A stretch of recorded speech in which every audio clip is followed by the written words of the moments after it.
देश के सबसे बड़े लोकतांत्रिक बहस के शो देश की बहस में मैं दीपक चौरसिया अपने साथ जुड़ने वाले तमाम पैनलिस्ट का, अपने साथ जुड़े तमाम दर्शकों का और पब्लिक के मंच में जुड़ने वाले साथियों का वंदन करता हूं, अभिनंदन करता हूं, नमस्कार करता हूं। आप जानते हैं देश की बहस इकलौता बहस का शो है जो लोकतांत्रिक तरीके से चलता है।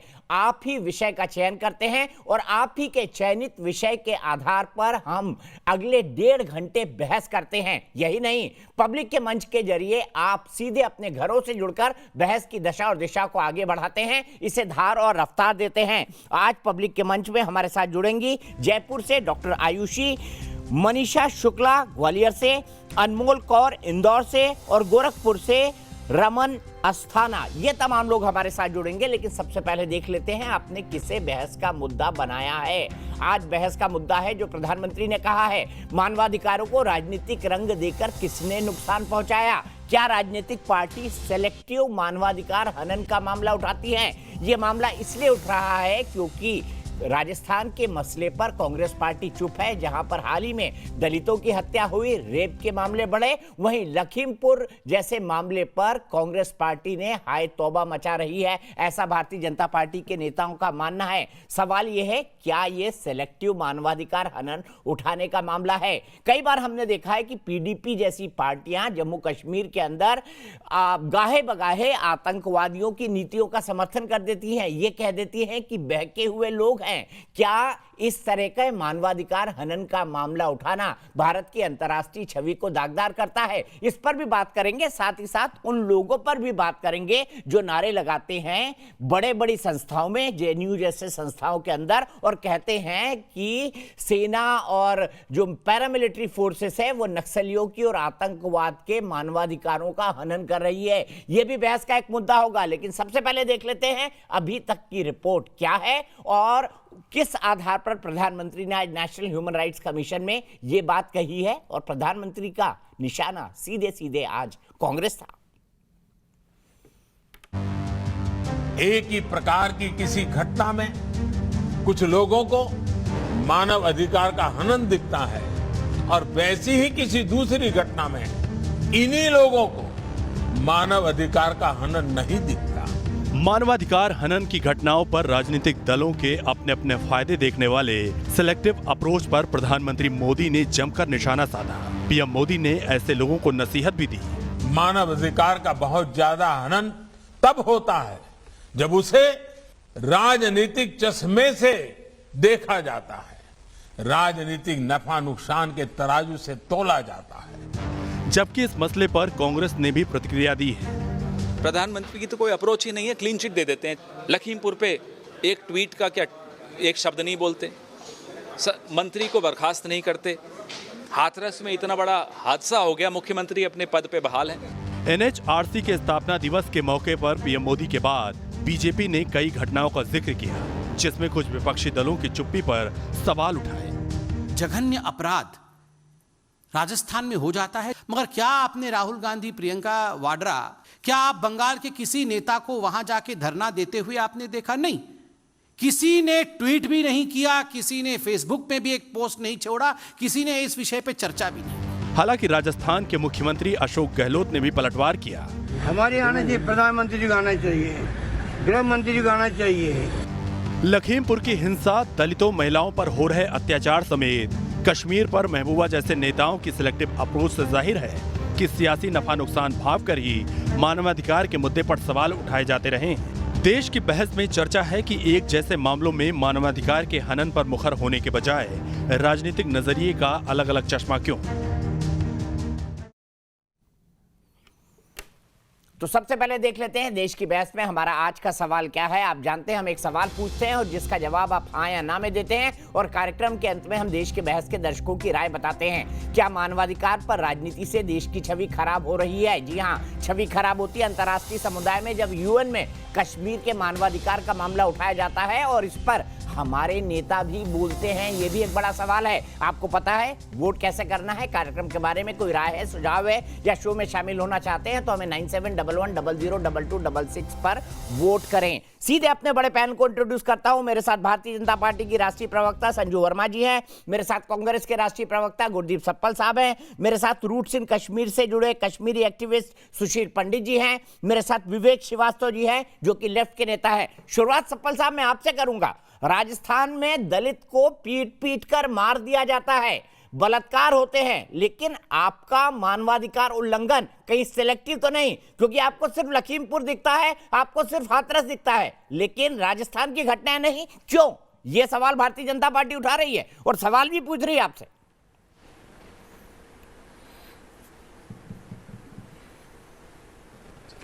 पहले मेरा आपसे एक सवाल है दीपक जी।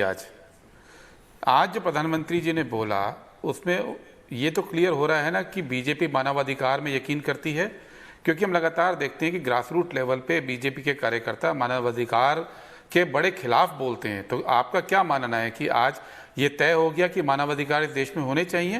गुरदीप सप्पल जी, सवाल पूछना मेरा काम है, आपने तो रोल ही बदल दिया। मेरा सवाल है ये।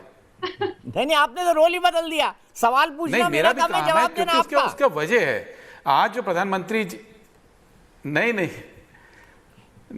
मेरा भी है, उसका वजह है, मैं विपक्ष से हूं, क्योंकि आज प्रधानमंत्री जी के मन में जो जगी मानवाधिकार के लिए पीड़ा, वो इस तथ्य को झुटलाती है कि पिछले 7 साल में उन्होंने NHRC जो मानवाधिकार आयोग है उसको खत्म कर दिया है। उसका ना चेयरमैन था इस साल 7 महीने तक, ना एक्टिंग चेयरमैन, ना मेंबर, ना डायरेक्टर जनरल इन्वेस्टिगेशन। आधी से ज्यादा जो शिकायतें आ रही हैं मानवाधिकार आयोग में वो प्रोसीजरल ग्राउंड पे खारिज करनी पड़ रही हैं, और जो बाकी बच रही हैं उसके लिए डीजी इन्वेस्टिगेशन नहीं था। 7 साल में 3 बार सुप्रीम कोर्ट को इंटरवीन करना पड़ा है।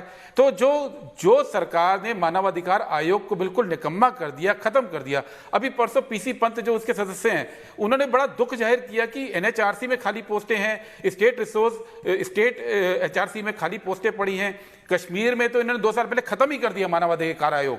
धारा 370 जब इन्होंने डाइल्यूट की वहां से, उसके बाद स्टेट आयोग खत्म ही कर दिया है। तो जो सरकार मानवाधिकार में बिलीव ही नहीं करती है, जो पार्टी मानवाधिकार के स्ट्रक्चर को लगातार वीक कर रही है, इतना वीक कर रही है कि 3 बार 7 साल में सुप्रीम कोर्ट को इंटरवीन करना पड़ा है कि आप पद तो भरिए, चेयरमैन तो रखिए।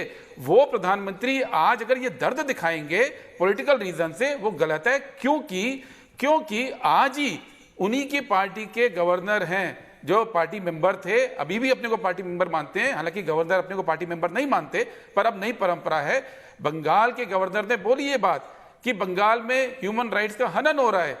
तो क्या उन्होंने आज अंतर्राष्ट्रीय स्तर पर भारत की इमेज को डाउन किया है? ये जवाब पहले बीजेपी दे, हम अपने बातों का जवाब बाद में देंगे। दीपक जी ठीक है, अब मैं सीधे संजू वर्मा जी के पास जाता हूं। संजू वर्मा जी, सेलेक्टिव अप्रोच तो आपका भी है, इसलिए क्योंकि लखीमपुर खीरी में बीजेपी के किसी नेता ने तो ट्वीट नहीं किया कि वहां पर क्या हालात बने, किसानों को क्यों कुचल दिया गया। तो अगर ये आरोप गुरदीप सप्पल जी पर राजस्थान के लिए लगता है, तो लखीमपुर खीरी पर आप पर भी लगता है।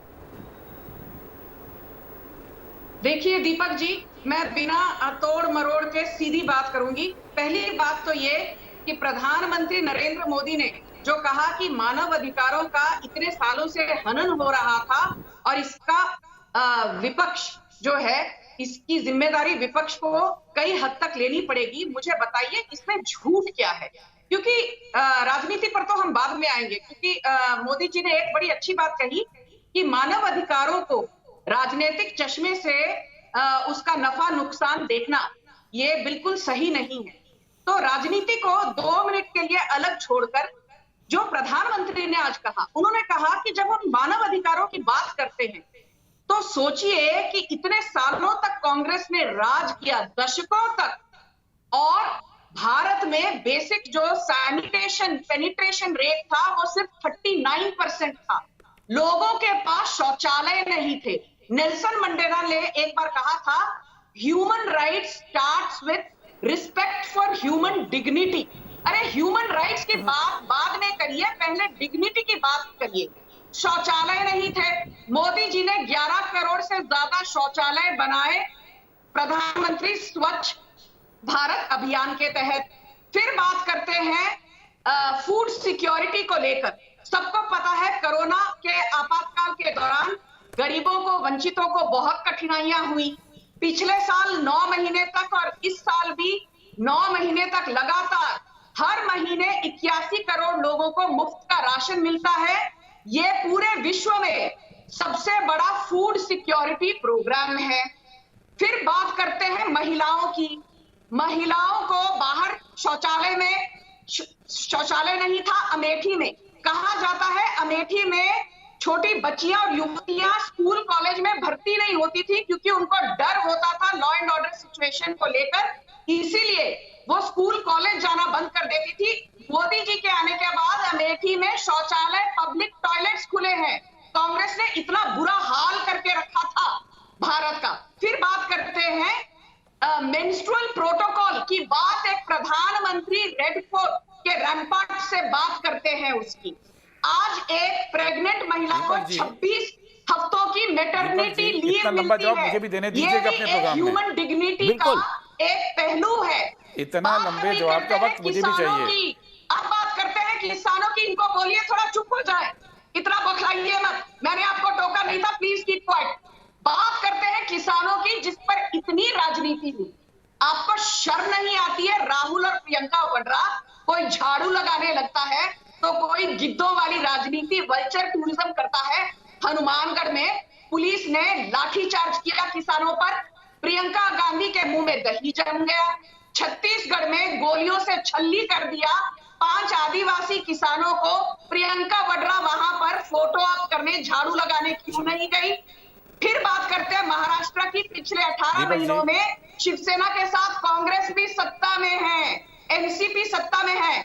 4,500 किसानों ने खुदकुशी कर ली। राहुल गांधी ने एक ट्वीट तक नहीं किया। क्यों? महाराष्ट्र भारत का हिस्सा नहीं है, राजस्थान भारत का हिस्सा नहीं है, जवाब ले लेते हैं संजू जी। भारत का हिस्सा नहीं है। जवाब ले लेते हैं। आपने तो पूरा गोल पोस्ट ही चेंज कर दिया, लेकिन आपने तो पूरा गोल पोस्ट ही चेंज कर दिया ह्यूमन डिग्निटी की बात लाकर। लेकिन सप्पल साहब मुझे ये बताइए लखीमपुर खीरी आपका जाना बिल्कुल बनता था क्योंकि किसानों का एक मुद्दा था। वहां किसानों को एक मंत्री के बेटे ने रौंद दिया था, लेकिन जो 2 कार्यकर्ता भारतीय जनता पार्टी के मारे गए थे, जिनको डंडों से पीट कर मार दिया था और जिसके लिए किसान नेता कह रहे हैं इन पर हत्या का केस नहीं दर्ज होना चाहिए, उनके घर राहुल जी और प्रियंका जी क्यों नहीं गए? ये तो अन्याय है। ये आपका सिलेक्टिव अप्रोच है। मैंने कहा कि लखीमपुर खीरी ने इन्होंने नहीं ट्वीट किया और आपने भी इस पर राजनीति कर दी। नहीं दीपक जी, मैं खाली 10 सेकंड लूंगी, 1 मिनट। नहीं संजू जी, गलत होगा, अनफेयर होगा। गुरदीप जी पर आप अपने वक्त पर बोलिएगा, मैं पूरा वक्त देता हूं आपके पास। संजू जी, दीपक जी वो ANI की फीड तो शायद आपके स्टूडियो में भी आई होगी, जिसमें प्रियंका गांधी ने स्पष्ट बोला था कि वो बीजेपी के उन दोनों कार्यकर्ताओं के घर जिनकी मृत्यु हुई थी इस पूरे घटनाक्रम में जाना चाहती थी और पुलिस ने मना किया कि आप वहां मत जाइए, वहां के परिवार के लोग नहीं चाहते।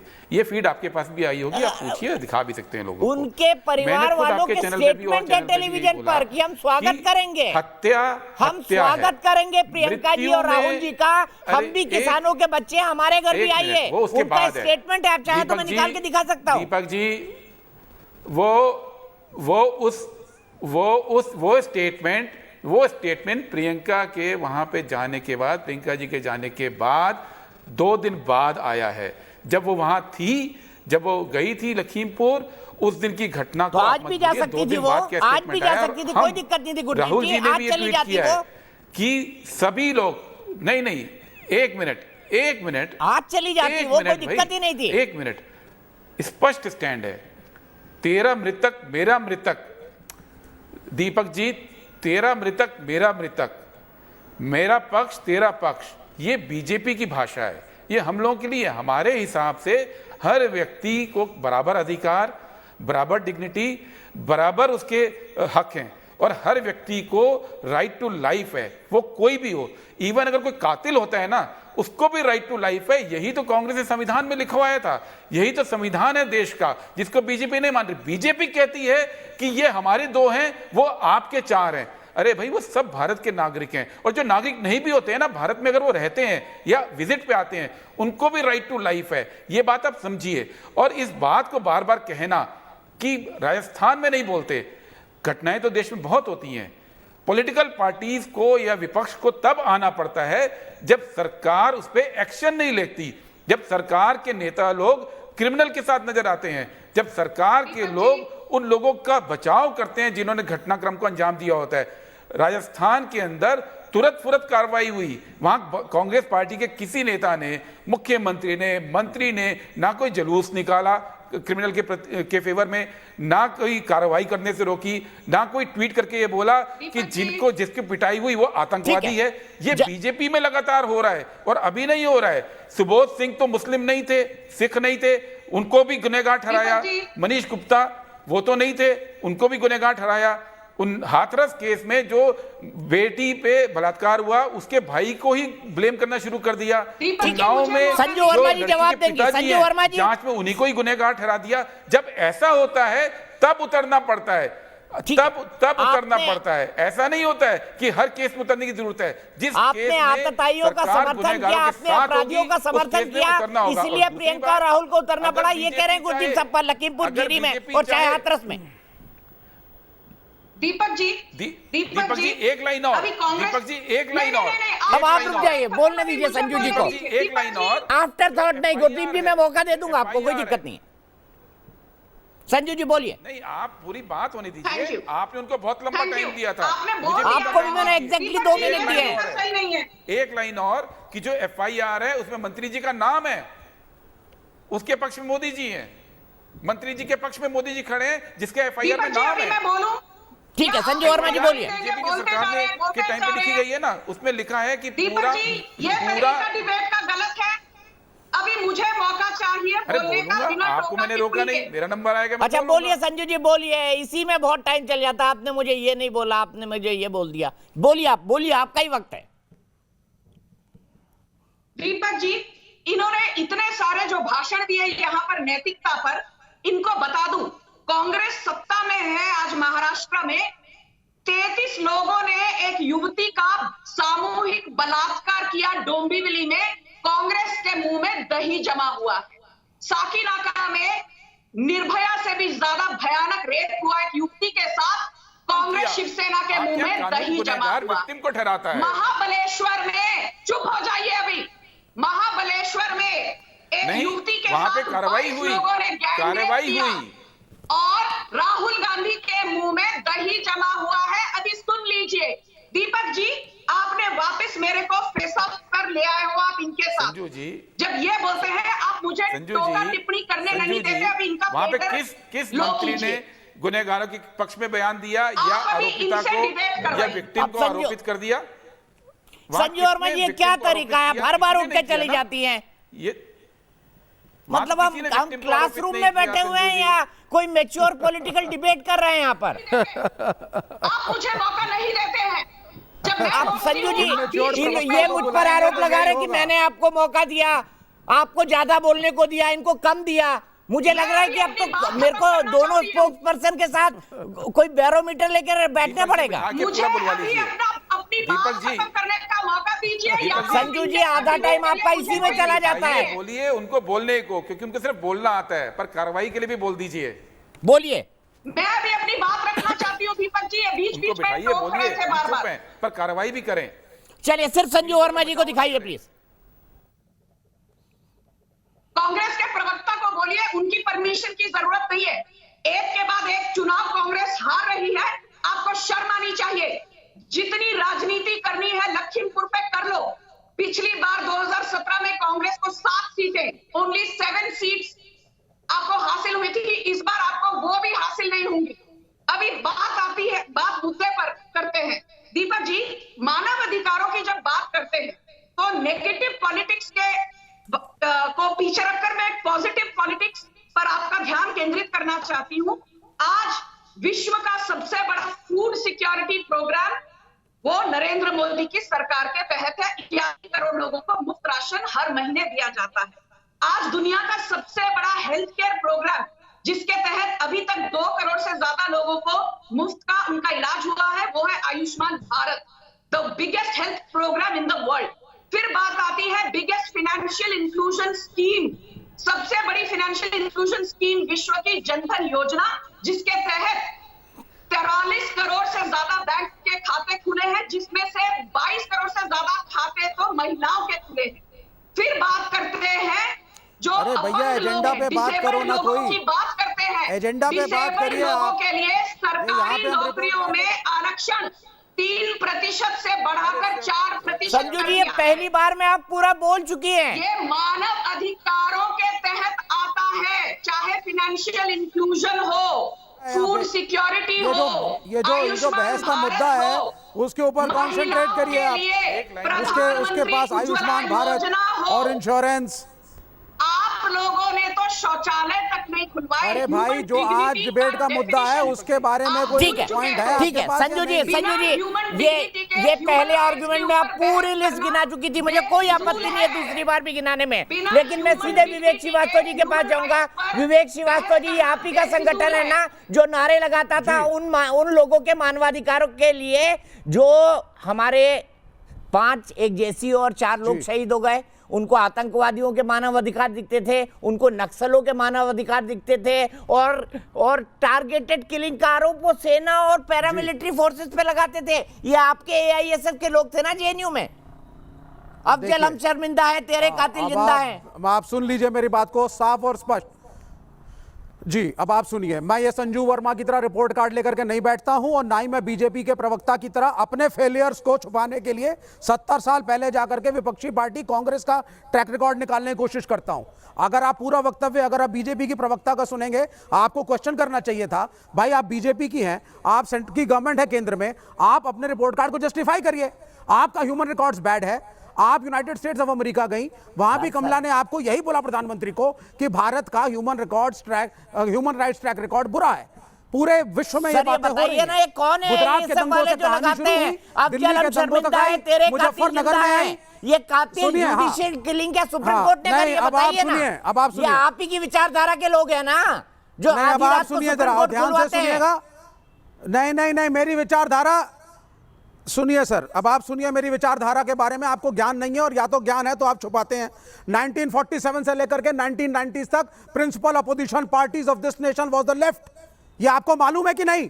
नेशनलाइजेशन ऑफ बैंक जब हुआ था तो वामपंथियों के प्रेशर में हुआ था, आपको मालूम है कि नहीं? 35 साल हमने बंगाल में रूल किया, आपको मालूम है कि नहीं? फिर क्या विचारधारा की बात आप करते हैं? सर, ये जो दंगाई 7 साल से केंद्र में सरकार चला रहे हैं और हिंदू मुसलमानों की लड़ाइयां हो रही है, चिंता मत करिए। हाँ, नहीं, जवाब मुझे देने दीजिए। आप मुझे बोलने दीजिए पहले। आपके आपने प्रवक्ताओं को समय दिया है। नारे लगा सकते हैं। नहीं, सुनिए, आप पहले आप मुझे समय दीजिए बोलने का।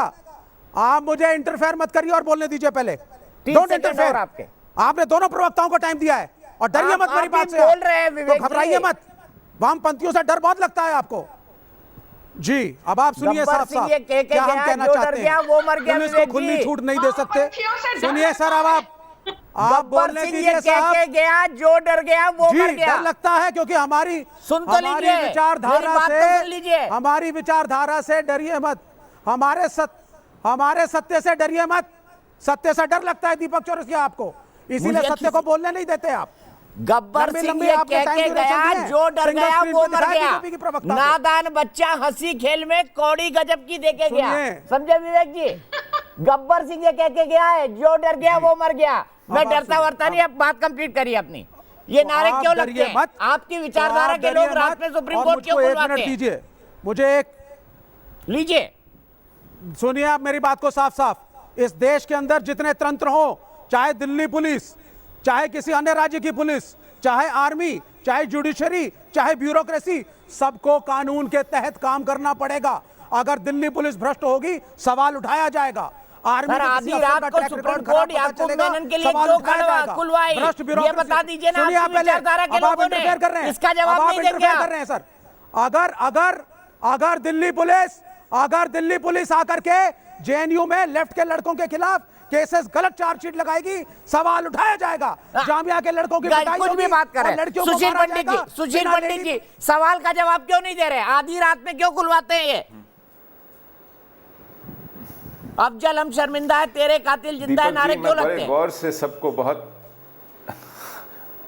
हाँ, और भारत तेरे टुकड़े होंगे इंशाअल्लाह इंशाअल्लाह, ये नारे भी लगते हैं। मैं बहुत इत्मीनान से सबको सुन रहा था। मैं चाहूँगा कि मुझे भी थोड़ा धैर्य से मेरे साथी सुने जो बाकी पैनल पर हैं। देखिए, गुरदीप सप्पल जी बहुत कसीदे पढ़ रहे थे कांग्रेस के मानवाधिकार पर जो रिकॉर्ड है उसके। मैं हैरान हूँ उनके मुंह से, वो कैसे भूल जाते हैं 1984 में दिल्ली की सड़कों पर मानवाधिकार की क्या धज्जियां उड़ाई गई थी गलों में टायर डालकर, कैसे लोगों को घसीट घसीट कर मारा गया था। और आई.के. गुजराल, जनरल जगजीत सिंह अरोड़ा बार बार ड्योढ़ियों पर जाकर चिरौरी कर करके दया की, रहम की भीख मांग मांग कर थक गए। कहा आर्मी बुला लीजिए, 3 दिन तक आर्मी नहीं बुलाई गई। ये मानवाधिकार रिपोर्ट है। और जब उनसे कहा गया कि ये कत्लो-गारत क्यों होती है, तो कहा गया कि जब कोई बड़ा पेड़ गिरता है तो धरती थोड़ा बहुत कांपती है। ये मानवाधिकार के ऊपर इनका रिकॉर्ड है। और उस पर इन्होंने कितने साल किसी पर मुकदमे नहीं चलने दिए, साक्ष्य नहीं आने दिए, सजाएं नहीं होने दी। और उसके ठीक 6 साल बाद कश्मीर से हमको बेदखल किया गया। मानवाधिकार का रिकॉर्ड है। ये गठबंधन सरकार चला रहे थे कश्मीर में फारूक अब्दुल्ला के साथ, तब आतंकवादियों को छोड़ा गया, हम पर भेड़ियों की तरह छोड़ा गया। और आज तक, उसके बाद ये 10 साल तक इन्होंने सरकार चलाई, इन्होंने किसी पर मुकदमा नहीं चलाया, किसी को सजा नहीं दी, एक कमीशन तक नहीं बैठाया कि कश्मीर से लाखों लोग भाप की तरह उड़ गए घाटी में से, उनके मानवाधिकारों का क्या हुआ। ये मानवाधिकारों पर कसीदे पढ़ते हैं, डींगे हाँकते हैं, ये कहते हैं कि ये मानवाधिकारों के हामी हैं। कमाल है। और दूसरी तरफ है वामपंथ, बोलने दीजिएगा। कहता है 35 साल हमने बंगाल में राज किया, आज इनको पूरे बंगाल में एक एमएलए ढूंढने को नहीं मिलता है अपना, कोई पानी लेवा नहीं है, कोई नाम लेवा नहीं है। गुजरात के जो हालत की इन्होंने, उसी का नतीजा है ये। मारिचा झापी में मास रेप हुआ, बांतला में रेप हुआ। ये कहते हैं कि हमने राज किया है, किसानों को मारा गया, हमने बैंक में नेशनलाइजेशन किया है। बैंकों की क्या हालत है, ये डींगे मांगेंगे, मुझे बोलने ये आज कसीदे पढ़ेंगे, डींगे मारेंगे। मैं गुरदीप जी बिल्कुल आऊंगा आपके पास, लेकिन उससे पहले डॉक्टर आयुषी जयपुर से मेरी एक दर्शक जुड़ गई है। डॉक्टर आयुषी, क्या कहेंगी इस मसले पर?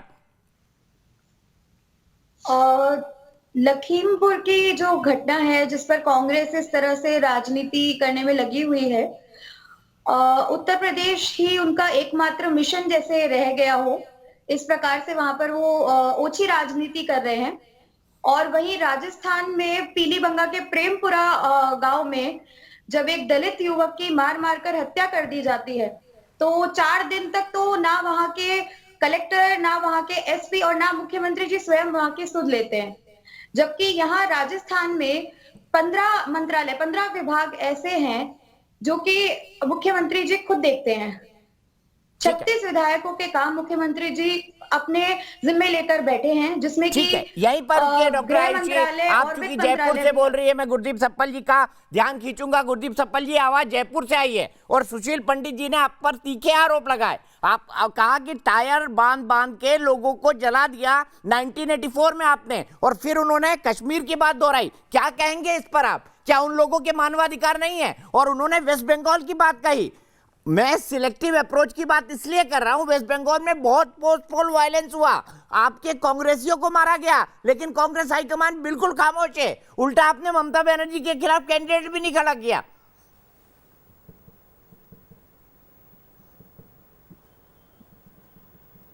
आपने इतने सारे सवाल पूछे हैं, एक एक करके जवाब लीजिए। सबसे पहले कश्मीर पर जवाब।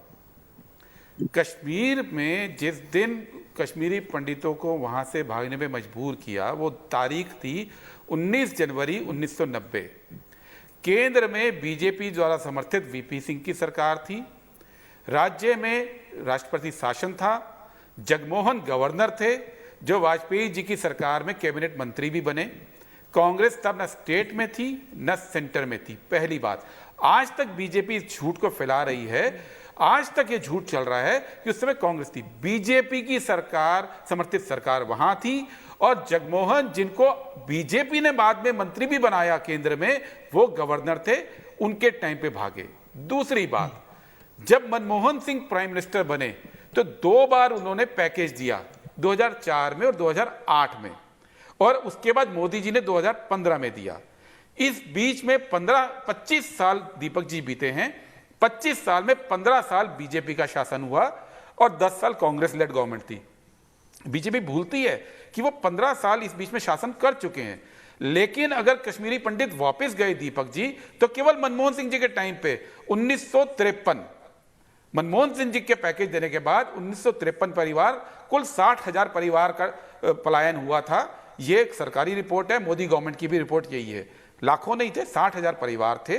उनमें से 1953 मनमोहन सिंह जी के टाइम पे वापस गए, मोदी जी के टाइम पे 520 गए। मनमोहन सिंह जी के टाइम पे परिवार को 10,000 रुपए प्लस राशन दिया जाता था। 10 साल के बाद मोदी सरकार ने इसको बढ़ा के 13,000 किया और बताया ऐसे जैसे बहुत महान काम किया। हर वो काम जो मनमोहन सिंह जी कर चुके थे उसको और अक्षम तरीके से और कम एफिशिएंसी के साथ किया है। घर बनाने की बात करते हैं, मनमोहन सिंह जी के टाइम पे कश्मीरी पंडितों के लिए वापसी के लिए 5,911 घर बने, और इनके 8 साल में कितने बने अभी तक? 1,025, सिर्फ 1,025। ये सरकारी डेटा है, मेरा डेटा नहीं है।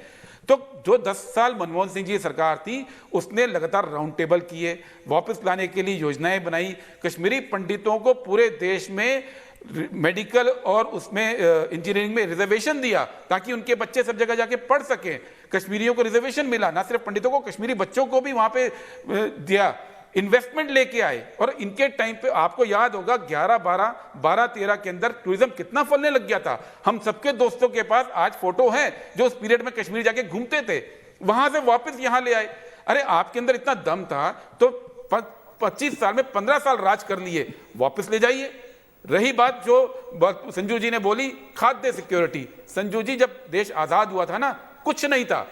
आज अगर 80 करोड़ को आप खाना दे रहे हैं, उसके पीछे यही हरित क्रांति, यही श्वेत क्रांति है जो इसके पहले की सरकारों ने की थी, कांग्रेस गवर्नमेंट की सरकार ने की थी। और आप जो दे रहे हैं खाना, वो फूड सिक्योरिटी बिल नहीं, 1 मिनट, जो फूड सिक्योरिटी बिल 2013 में पास हुआ, 14 में, उसको उसके अंडर कर रहे हैं, जिसको पिछले साल इकोनॉमिक सर्वे में बीजेपी ने खत्म करने की बात की थी कि 80% लोगों को खाना देने की जरूरत नहीं है, केवल 20% को देंगे। वो तो कोविड आ गया तो आपको करना पड़ रहा है, और उस लॉ के तहत करना पड़ रहा है जो यूपीए ने पास किया था, और आपकी सरकार ने इसको खारिज किया। कर रहे हैं आप। और मेरे साथ बीजेपी से रोहित चैन जुड़ गए हैं और जेडीयू से माधवानंद जी जुड़ गए हैं। मैं दोनों के पास जाऊंगा, लेकिन सुशील पंडित जी, कश्मीरी पंडितों पर उन्होंने कई फैक्ट्स बताए, क्या कहेंगे? उनका कहना है कि उस वक्त तो बीजेपी की सरकार थी, बीजेपी समर्थित सरकार थी, राष्ट्रपति शासन चल रहा था, जगमोहन वहां थे। क्या जवाब देंगे गुरदीप सप्पल को?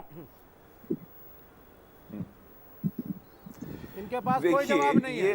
आधे से ज्यादा छुपाते हैं। आरव विवेक जी, आपके पास के बाद जाना चाहते हैं।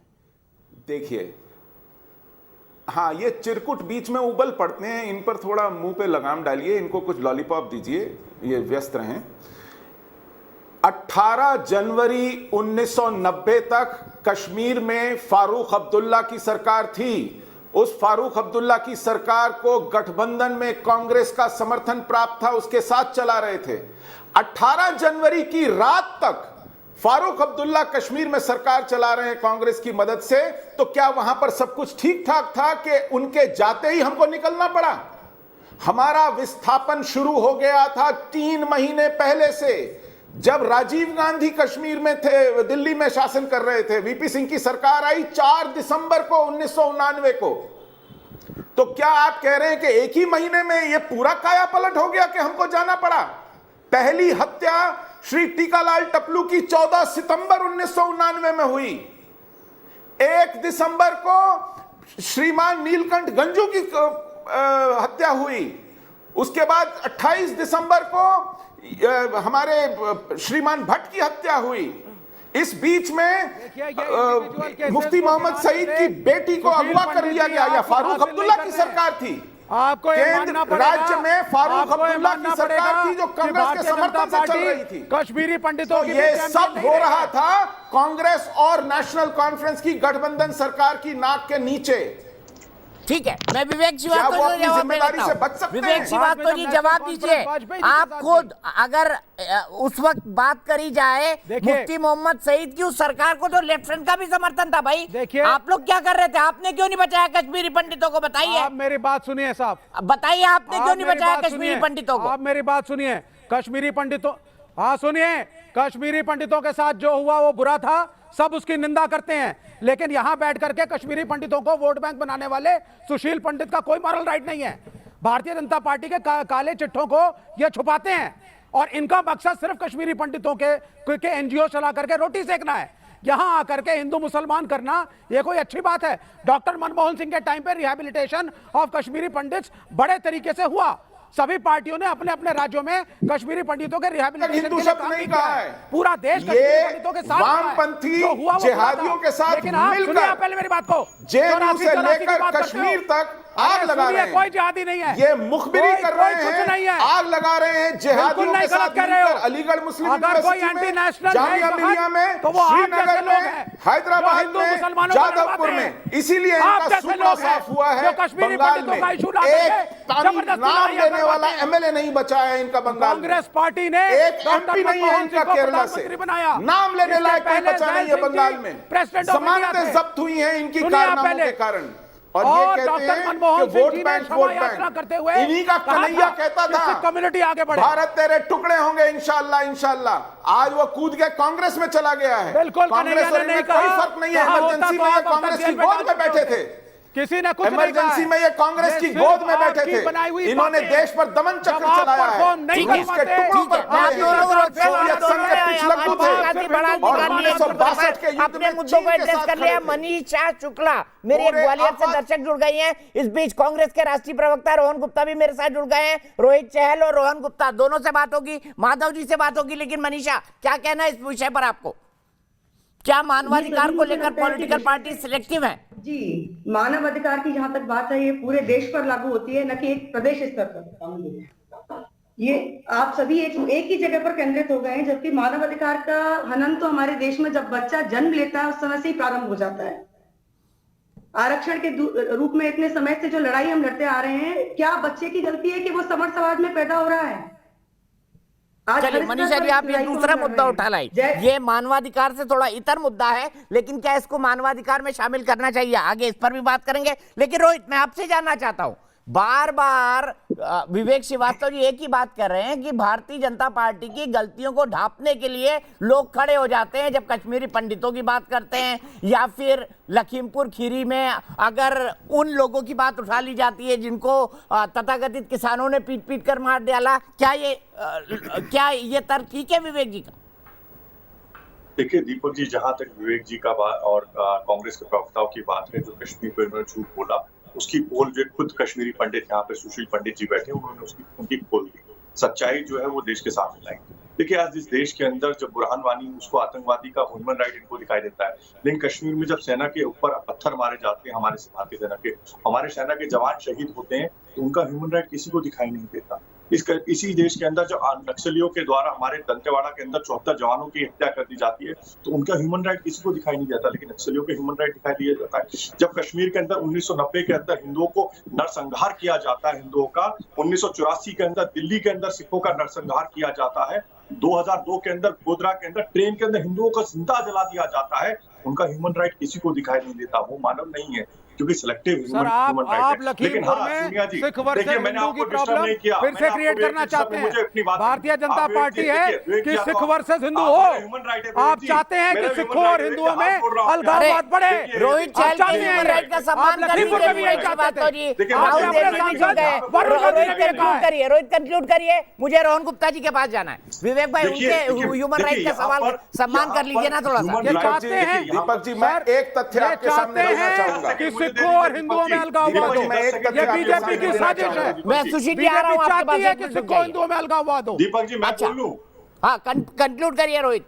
मैंने किसी को डिस्टर्ब। देखिए, इस देश के अंदर सोनिया गांधी जी रोती है बाटला हाउस एनकाउंटर में, आतंकवादी के मरने के अंदर उनको ह्यूमन राइट आतंकवादी का दिखाई देता है, लेकिन वहीं मोहन चंद शर्मा उसी एनकाउंटर में शहीद होते हैं, हमारे मोहन चंद शर्मा इंस्पेक्टर, उसको ह्यूमन राइट नहीं दिखाई देता, उसको फर्जी बता दिया जाता है। आज दिल्ली के अंदर जब अंकित सक्सेना, डॉक्टर नारंग से लेके, चाहे हमारे एक लंबी लिस्ट है, जिस तरीके से आपने देखा दिल्ली के अंदर डॉक्टर नारंग हो, अंकित सक्सेना हो, चाहे अंकित शर्मा हो, इनके जो इनको मॉब लिंचिंग की जाती है उसका ह्यूमन राइट किसी को नहीं दिया था, लेकिन तबरेज का और 1 लाख का ह्यूमन राइट यहाँ पर देश के अंदर दिखाई देता है। लेकिन महत्वपूर्ण विषय दुख यहाँ पर है, इस देश के अंदर फिलिस्तीन से लेकर और रोहिंग्या मुसलमानों का ह्यूमन राइट दिखाई देता है, लेकिन इस देश के अंदर जो नरसंहार हिंदुओं का होता है वो किसी को नहीं दिखाई देता, क्योंकि वो मानव नहीं है।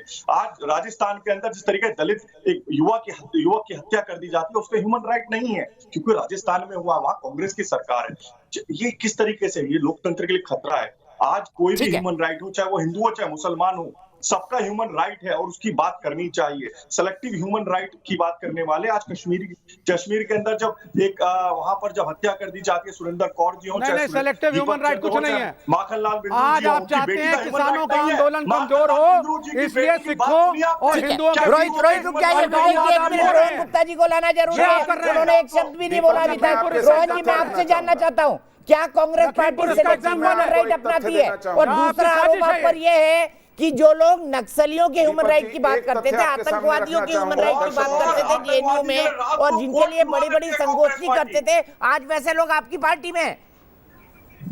देखिए दीपक जी, आपके काफी पैनलिस्ट को मैं सुन रहा हूँ, बहुत बड़े दुख की बात है कि जो ह्यूमन राइट्स की हम बात कर रहे हैं, मैं आ रहा हूं, प्लीज मैं सुन लीजिए। मैं दीपक जी यही कहना चाहूंगा कि ह्यूमन राइट्स का जो वायलेशन है उसकी जिम्मेदारी सारी सरकारों की है।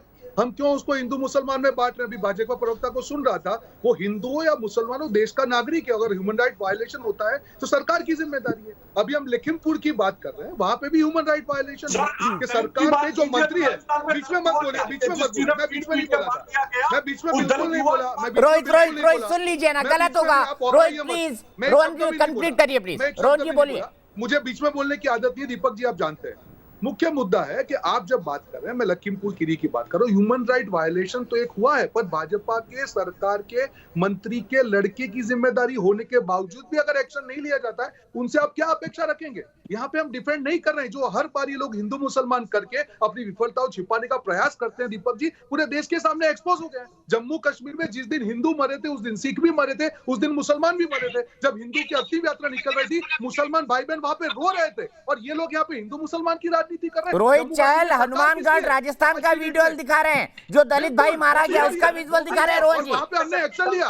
और मुझे बताइए, मैं रोहित चहल से पूछना चाहूंगा, सुन लीजिए एक मिनट, मुझे एक नेता का नाम बताइए रोहित, दीपक जी, कि भाजपा का एक भी नेता उनके परिवार को मिलने गया हो। मैं चैलेंज मारता हूँ, रोहित चहल बताइए, आप एक नेता का नाम बताइए। आप यहाँ पे बैठ के डिबेट करते हैं, एक नेता आपका मिलने गया है, हम इन्विटेशन देते हैं आपको। ठीक है, माधव आनंद जी, उसके बाद राहुल देव जी जुड़ गए हैं, उनके कनेक्शन के साथ प्रॉब्लम है। माधव जी के बाद मैं राहुल जी के पास जाऊंगा। माधव जी। दीपक जी, प्रधानमंत्री जी ने जो आज चिंता व्यक्त की, ये चिंता तो जायज है। जो कांग्रेस के लोग कर रहे हैं हिंदू मुसलमान तो कांग्रेस के लोग करने का काम करते हैं। एनडीए की सरकार के लिए समाज के सभी वर्ग एक जैसे हैं। जहां मुसलमान की बात करें, ट्रिपल तलाक को किसने लाया, किस कानून के तहत आया है, किसी केंद्र की सरकार ने लाने का काम किया है? तो क्या वह मानवाधिकार का उल्लंघन नहीं हो रहा था? जो मुस्लिम महिलाओं के साथ अत्याचार हो रहा था? तो ये सरकार संवेदनशील सरकार है, चाहे हिंदू भाई हो, चाहे मुसलमान भाई हो, चाहे सिख भाई हो, चाहे समाज के अन्य वर्ग हो, सबके लिए उतनी ही चिंतित है। और जहां तक कांग्रेस तो डबल स्टैंडर्ड रखती ही है, इसमें कोई नयापन नहीं है, कोई नई बात नहीं है। वो हर घटना का विवेचन अपने अकॉर्डिंग करने का काम करती है। आज जम्मू कश्मीर में लगातार सिख और हिंदू भाइयों को टारगेट किया जा रहा है, एक के बाद एक घटनाएं हो रही हैं, उनकी हत्या हो रही है, लेकिन कांग्रेस के किसी एक नेता का आप बता दीजिए, ट्वीट के माध्यम से या सोशल मीडिया के माध्यम से या बाइट के माध्यम से उन्होंने चिंता व्यक्त की? उनको कोई चिंता नहीं है। यूपी की चिंता इसलिए है क्योंकि वहां चुनाव होने हैं, चुनाव जीतने की कोशिश कर रहे हैं वो लोग। बीजेपी के भी काफी कार्यकर्ता वहां मरे, लेकिन उनका उससे कोई मतलब नहीं है। तो ये कांग्रेस की डबल स्टैंडर्ड है। ये जो भारतवर्ष की जनता इस चीज को जानती है। और दीपक जी, मैं एक बात कहना चाहता हूं, चाहे कितना भी कांग्रेस हिंदू मुसलमान कर ले, न हिंदू भाई कांग्रेस के साथ हैं, न मुस्लिम भाई कांग्रेस के साथ हैं, न क्रिश्चियन भाई हैं, न सिख भाई हैं। कोई भी कांग्रेस के साथ नहीं है। मैं सीधे राहुल देव जी के पास चलता हूं। राहुल जी, मुझे एक बात समझाइए, post poll violence West Bengal के अंदर हुआ, बाकी पूरी पॉलिटिकल पार्टी खामोश, सिर्फ बीजेपी बोलती रही। उधर लखीमपुर खीरी में जो किसानों पर गाड़ियां चढ़ा दी गई, एक मंत्री पुत्र के द्वारा ये आरोप लगे हैं, मैं ये नहीं कहता कि उन्होंने चढ़ा दी, ये आरोप लगे हैं, उस पर बीजेपी का कोई ट्वीट नहीं। तो क्या वाकई पॉलिटिकल पार्टी सेलेक्टिव हिसाब से मानवाधिकारों को देखती है? ये आरोप बीजेपी पर भी है, कांग्रेस पे भी है।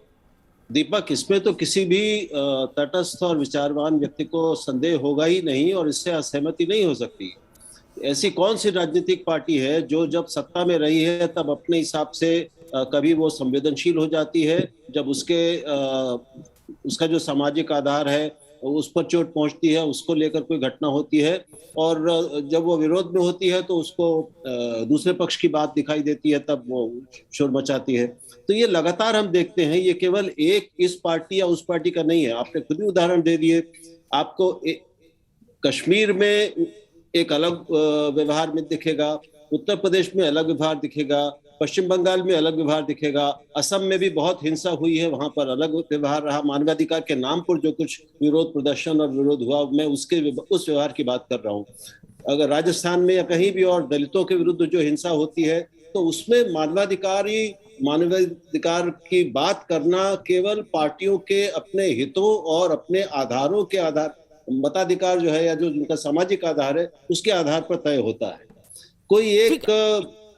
कोई किसी का हाथ नहीं रोक सकता, आप किसी का बोलना नहीं रोक सकते, और ये लोकतंत्र है, सबको अपने तरीके से मुद्दे उठाने और बात करने की आजादी है। ठीक है, मैं सीधे रोहन गुप्ता जी के पास चलता हूँ। रोहन गुप्ता जी, जो माधव आनंद जी ने बोला, मेरा बड़ा सिंपल और सपाट सवाल है।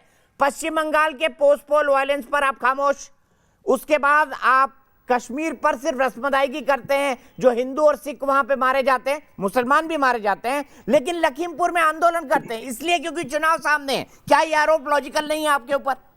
बिल्कुल नहीं दीपक जी। देखिए, आप जम्मू कश्मीर की बात करते हैं, यहाँ पे भाजपा प्रवक्ता बोलते हैं, उनको बता दूं कि हमारे वहाँ पे general secretary in charge Rajni Patil ji उनके घर पे गए, परिवारों के उनके साथ बैठे, उनको सांत्वना दी है।